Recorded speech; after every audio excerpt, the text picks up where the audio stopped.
మనం హటికేశ్వరం ఈ దేవస్థానం గురించి తెలుసుకుందాం. హటకేశ్వరం అనే ఈ దేవస్థానం శ్రీశైల మల్లికార్జున స్వామి దేవస్థానానికి 3 కిలోమీటర్ల దూరంలోనూ మరొక పుణ్యక్షేత్రం హటకేశ్వరం నంద్యాల జిల్లా శ్రీశైల మండలానికి చెందిన ఒక గ్రామం. శ్రీశైల మల్లికార్జున దేవస్థానానికి 3 కిలోమీటర్ల దూరంలో కల మరొక పుణ్యక్షేత్రం ఈ హటకేశ్వరం. ఇక్కడ హటకేశ్వర ఆలయం ఉంది.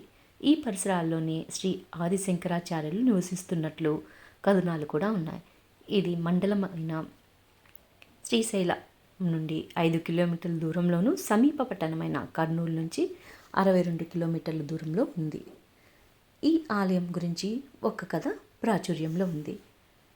హటకేశ్వర క్షేత్రం గురించి చెప్పుకునేప్పుడు ముందుగా మనం మహాభక్తుడైన కుమ్మరి కేశప్ప గురించి తప్పకుండా తెలుసుకోవాలి. నిస్వార్థమైన సేవతో అనితర సాధ్యమైన భక్తితోటి సాక్షాత్ సదాశివుని అనుగ్రహాన్ని పొందినవాడు కేశప్ప. శ్రీశైలం సమీపంలో ఒక గ్రామంలో నివసిస్తూ ఉండేవాడు. కుమ్మరి కులానికి చెందిన కేశప్ప తన వృత్తిని చేసుకుంటూనే శ్రీశైల దర్శనానికి వచ్చే భక్తులకు భోజన వస్తువులు ఏర్పాటు చేసేవాడు. ఇక శివయ్య దర్శనానికి వెళ్ళేవారు అక్కడ భోజనాలు చేసి ఆయన సేవను కొనియాడుతూ దారి పొడవునా ఆయన గురించి చెప్పుకుంటూ ఉండేవారు. దాంతో కుమ్మరి కేశప్ప పేరు అందరికీ సుపరిచితమైపోయింది. ఇది సహించలేకపోయిన ఇరుగు పొరుగువారు ఓ రాత్రివేళ అతని కుండలు పగలగొట్టడమే కాకుండా కుండలను తయారు చేసే అటికెను కూడా పాడు చేశారు. తెల్లారంగానే జరిగింది చూసిన కేశప్ప లబోదీపం అన్నాడు. శివరాత్రి పర్వదినం రావడంతో యాత్రికుల సంఖ్య కూడా పెరిగింది.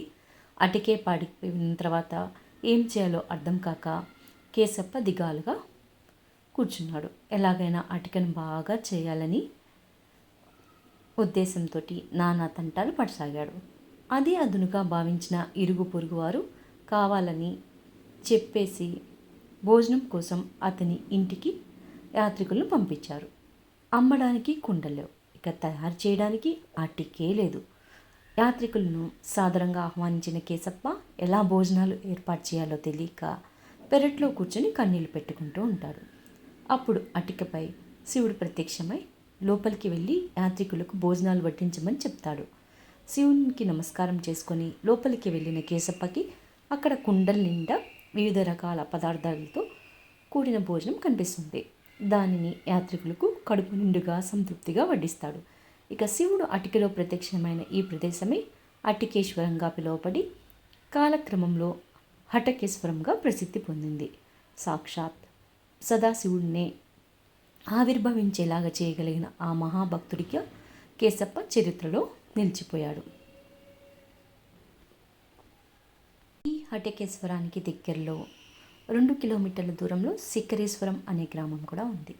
ఇక హటకేశ్వరం దేవాలయానికి వెళ్ళే దారికి ఎదురుదారిలో పాలధార, పంచదారలు ఉన్నాయి.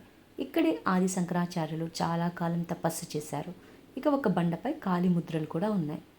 ఇక్కడ వివిధ రకాల మూలికలు, తేనె, సరస్వతి ఆకు కూడా లభిస్తాయి.